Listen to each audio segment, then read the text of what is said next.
Kalau untuk menjelaskan keunikan masing-masing ini, saya rasa 30 menit tidak cukup. Nanti kalaupun ada yang ingin tanyakan, nanti bisa kita perdalam saat sesi diskusi. Baik. Ya. Namun secara umum ini semuanya baik karena sudah banyak riset yang meneliti ini dan semua terbukti valid dan reliable untuk menilai kegawatan pada pasien. Nah ini mungkin yang paling baru. Ini yang baru. Kalau saya secara pribadi diminta memilih, maka ini yang akan saya pilih. Karena kenapa? Kalau yang tadi 4 sistem triase itu, dia ini dikembangkannya di negara-negara maju yang fasilitasnya banyak dan kemudian pelayanan primernya cukup baik sehingga jumlah kunjungan ke IGD-nya yang dia IGD-nya juga crowded.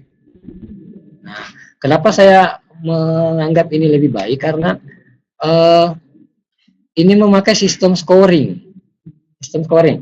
Kalau pemakai metode triase yang sebelumnya, itu perawat-perawatnya harus pelatihan.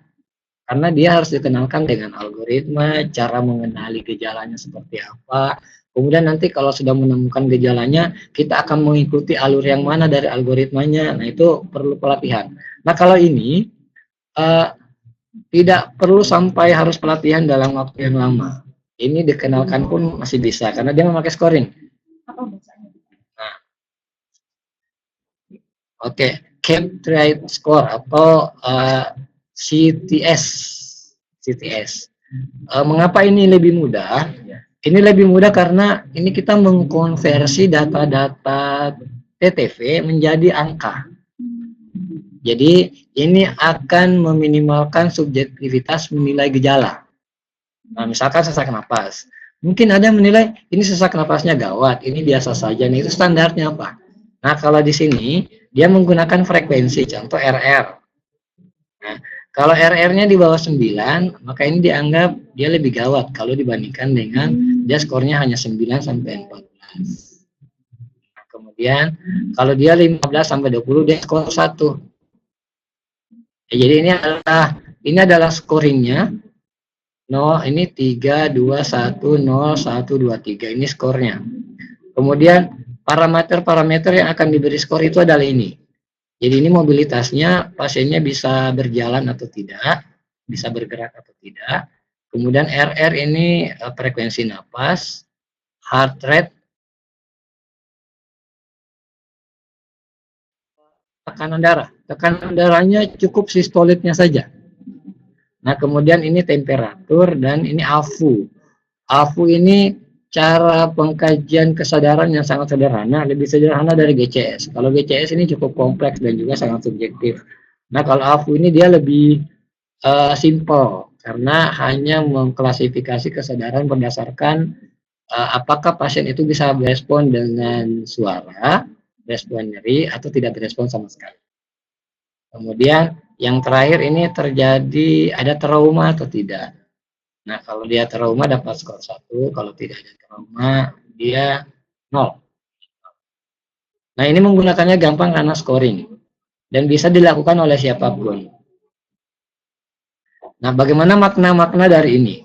Jadi, setelah menjumlahkan data-data yang kita dapatkan dari pasien berdasarkan pengkajian parameter-parameter fisiologis ini, jadi ini parameter fisiologisnya tidak ada yang advance, semua adalah data-data yang sangat mudah didapatkan. Ini sangat mudah didapatkan. Yang menggunakan alat hanya tekanan darah dan temperatur saja. Yang lainnya adalah parameter fisiologis yang bisa dilakukan dengan cukup dengan observasi. Nah, bagaimana nanti setelah didapatkan scoring-scoringnya, ini kemudian nanti akan dijumlahkan. Nah, mudah-mudahan tulisannya nampak dari layar. Bisa di-download. Ya. Ini, oh ya, boleh di-download ya. Iya. Ya. Kalau dia poinnya lebih dari 7, maka ini akan masuk kategori merah. Nah, ini merah. Kemudian kalau dia 5,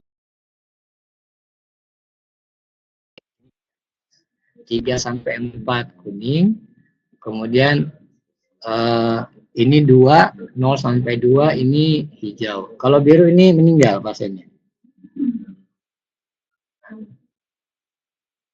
Kemudian dari sini selain dia ada skor total juga ada keluhan-keluhan yang bisa ditemukan di bawah ini. Nah, ini contoh misalkan luka bakar ya, ini luka bakar, burn. Luka bakar. Nah, misalkan begini, kita sudah scoring, tapi hasil scoringnya itu dia masuknya kuning misalkan. Tapi kalau melihat kasusnya kan dia luka bakar ya, dia luka bakarnya lebih dari 20%. Ini kan harusnya merah ya. Nah, bagaimana kalau dia antara kasusnya sama scoringnya berbeda, mengambil yang mana? Apakah mengikuti scoringnya atau menggunakan daftar-daftar kondisi klinis pasien datang? Nah, yang kita gunakan adalah mana yang paling tinggi, itu yang diambil. Jadi kalau dia dari scoringnya mendapatkan kuning, tapi kalau dari kasusnya kita dapat orange, maka kita ambil yang tinggi. Jadi diistilahkannya harus over triase. Over triase. Karena kebanyakan ada pasien-pasien datang sebetulnya, kalau dia seperti nyeri dada misalnya. Kalau nyeri dada, hemodinamik pasti tidak terganggu, tidak terlalu banyak terganggu. Jadi kalau di scoring dia akan dapat rendah.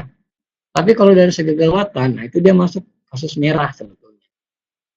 Nah ini yang tidak hanya mengandalkan skor, tapi juga kasus pasien ini datang dengan kondisi seperti apa.